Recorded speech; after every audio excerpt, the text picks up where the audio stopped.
다들 기차 타보셨죠? 깜깜한 터널로 쑥 들어갈 때 뭔가 세상과 잠시 단절되는 그런 느낌 되게 익숙하잖아요. 근데요, 바로 그 어둠 속에 우리가 생각하는 것보다 훨씬 더 엄청난 공학 기술이 숨겨져 있다는 사실 알고 계셨나요? 네, 맞아요. 터널이라는 게 그냥 파놓은 굴이 아니라는 거죠. 땅속 깊은 곳에서 진짜 수많은 시스템들이 서로 완벽하게 맞물려서 돌아가는, 뭐랄까 하나의 살아있는 거대한 생명체 같은 그런 복잡한 공간인 겁니다. 그렇다면 말이죠. 이 현대 철도 터널 하나를 짓는데 도대체 뭐가 필요할까요? 지금부터 저랑 같이 이 어둠 속에 감춰진 거대 구조물의 비밀을 하나하나 파헤쳐 보시죠. 자, 모든 건 땅을 파는 것에서 시작합니다. 어떻게 보면 가장 단순한 작업 같지만 사실은 이게 제일 어려운 과제 중 하나예요. 거대한 구멍을 파고 또 그게 무너지지 않게 꽉 붙들어 매는 거 정말 힘든 일이죠.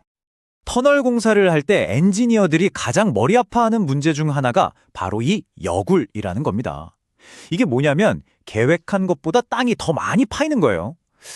좀 더 파이면 좋은 거 아니야? 싶겠지만 천만에요. 이게 아주 심각한 문제를 일으킵니다.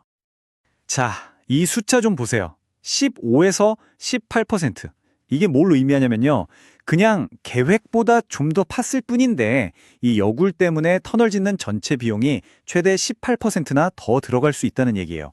어마어마하죠. 이게 그냥 흙 좀 더 퍼내는 수준의 문제가 아니에요. 불필요한 폭약도 써야죠. 파낸 흙이랑 돌 옮기는데 돈 더 들죠. 그리고 결정적으로 그 텅 비어버린 공간을 다시 비싼 콘크리트로 메꿔야 하거든요. 돈이 그냥 공중으로 날아가는 거나 마찬가지입니다. 그래서 엔지니어들은 머리를 씁니다. 소잃고 외양간 고치지 말자. 이거죠. 문제가 생기기 전에 아예 손을 쓰는 거예요. 이걸 선행지지라고 하는데 아주 간단해요. 터널을 본격적으로 파기 전에 주변 땅을 미리 그냥 단단하게 보강해버리는 거죠. 여기 대표적인 방법 몇 가지가 있는데요. 첫 번째, 간관 다단 그라우팅. 이름은 어렵지만 원리는 쉬워요. 땅속에다 미리 튼튼한 강철 파이프를 촘촘히 박아서 마치 우산처럼 튼튼한 지붕을 만들어주는 거예요. 그리고 홀폴링은 좀 더 작은 쇠막대를 꽂아서 자잘한 붕괴를 막아주는 거고요. 마지막으로 그라우팅은 이건 진짜 신기한데 약한 흙에다가 시멘트 같은 걸 주사해서 아예 돌덩이처럼 단단하게 만들어버리는 기술입니다. 그러니까 전부 땅 속에 미리 뼈대를 심는다고 생각하시면 딱 맞습니다. 자, 이렇게 튼튼하게 땅을 팠습니다. 그럼 끝일까요? 아니죠. 이제 이 거대한 지하 공간에 생명을 불어넣어야 합니다. 바로 숨을 쉴 수 있게 해줘야 해요. 터널의 허파, 즉 환기 시스템을 만드는 일이죠. 근데 이게 또 재미있는 게 터널마다 필요한 공기가 다 다르다는 거예요.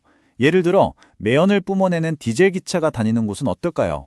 500도가 넘는 열기에다가 온갖 유독가스가 나오니까 이걸 빨리 떼내는 게 최우선 과제겠죠. 반면에 깨끗한 전기 열차는 어때요? 여긴 매연은 없지만 모터나 브레이크에서 열이 엄청나게 나옵니다. 그래서 여긴 실내 온도를 시원하게 유지하는 게 훨씬 중요하죠. 보시다시피 해결해야 할 문제가 완전히 다른 겁니다. 그래서 전략도 두 가지로 나뉩니다.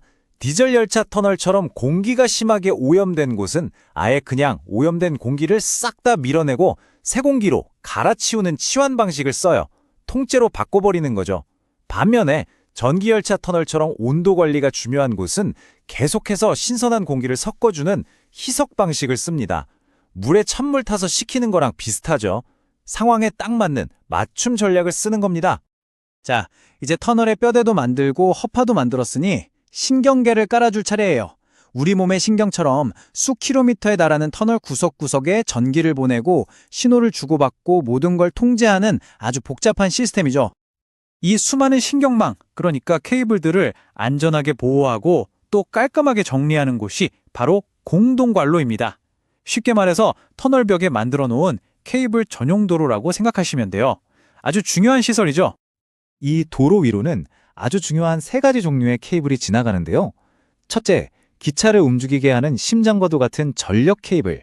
둘째, 기차를 안전하게 제어하는 두뇌 역할을 하는 신호 케이블. 그리고 마지막으로 모든 정보를 전달하는 혈관 같은 통신 케이블. 이 세 가지가 핵심입니다. 여기서 진짜 중요한 건 이 세 종류의 케이블을 절대로 섞으면 안 된다는 겁니다. 철저하게 분리해야 돼요. 왜냐하면 강력한 전기가 흐르는 전력 케이블 옆에 섬세한 신호 케이블이 있으면 어떻게 될까요? 우리 스피커 옆에 핸드폰 뒀을 때 지지직 하는 것처럼 전기 간섭 때문에 신호에 오류가 생길 수 있거든요. 만약 열차 제어 신호에 오류가 생긴다? 이건 바로 대형 사고로 이뤄지는 거죠. 그래서 공동관로가 이들을 물리적으로 딱 떼어놓는 아주 중요한 방화벽 역할을 하는 겁니다. 자, 지금까지 정말 완벽해 보이죠? 하지만 아무리 설계를 잘해도 예상치 못한 사고는 언제든 일어날 수 있습니다. 그래서 터널공학의 마지막 그리고 가장 중요한 퍼즐 조각은 바로 안전입니다. 최악의 상황이 닥쳤을 때 어떻게 우리를 지켜줄 것인가에 대한 답이죠. 한번 상상해 보세요. 사방이 꽉 막힌 깊은 지하 터널 안에서 만약 불이 난다면 정말 끔찍하죠. 엔지니어들은 바로 이 최악의 시나리오를 처음부터 머릿속에 그리고 터널을 설계합니다. 화재가 딱 발생하는 순간 터널에 숨어있던 여러 겹의 방어 시스템이 동시에 작동하기 시작합니다. 열과 연기를 감지한 센서가 즉시 경보를 울리고 500m 간격의 비상전환은 외부와 연결되는 생명선이 되어주죠. 스프링클러가 불을 끄기 시작하고 여기서 가장 중요한 거 바로 제연 시스템이 움직입니다. 평소에는 환기를 담당하던 팬들이 이때는 완전히 다른 임무를 맡게 돼요. 바로 유독한 연기를 사람들이 대피하는 반대쪽으로 몰아내서 숨 쉴 공간을 확보해주는 거죠. 정말 똑똑하죠? 그리고 이 모든 시스템의 최종 목표는 단 하나, 바로 승객들의 안전한 대피입니다. 사고가 나면 그 즉시 터널로 들어오는 모든 열차는 멈춰서고요. 칠흑 같던 터널 안에 대피 경로를 따라 비상등이 환하게 켜집니다. 그럼 사람들은 그 불빛만 보고 따라가면 되는 거예요.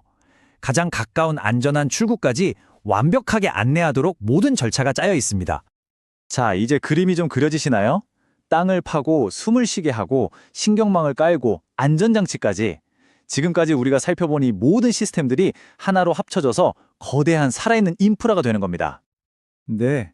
그러니까 단단하게 보강된 땅부터 똑똑하게 공기의 흐름을 제어하는 환기 시스템, 그리고 절대로 끊겨서는 안 되는 통신과 전력망까지 이 모든 것들이 정말 톱니바퀴처럼 정교하게 맞물려서 돌아가고 있는 거죠. 바로 우리의 안전한 이동을 지키는 거대한 생명선처럼요. 결국 이 말이 딱 맞는 것 같아요. 터널은 단순히 산에 뚫린 구멍이 아니라 안전과 효율성을 위해 세심하게 조율된 환경이다. 네, 그냥 굴이 아니라 보이지 않는 곳에서 수많은 기술들이 오케스트라처럼 완벽한 하모니를 이루고 있는 하나의 잘 설계된 환경이라는 것. 이게 오늘 이야기의 핵심입니다. 아마 오늘 이후에 기착하고 터널을 지나실 땐 느낌이 좀 다르실 거예요. 그냥 깜깜한 어둠이 아니라 그 안에서 우리의 안전을 위해 수많은 시스템들이 묵묵히 일하고 있다는 걸 생각하게 되실 테니까요. 어쩌면 우리가 무심코 지나치는 일상 곳곳에 이렇게 보이지 않는 놀라운 공학 기술들이 훨씬 더 많이 숨어 있는 건 아닐까요?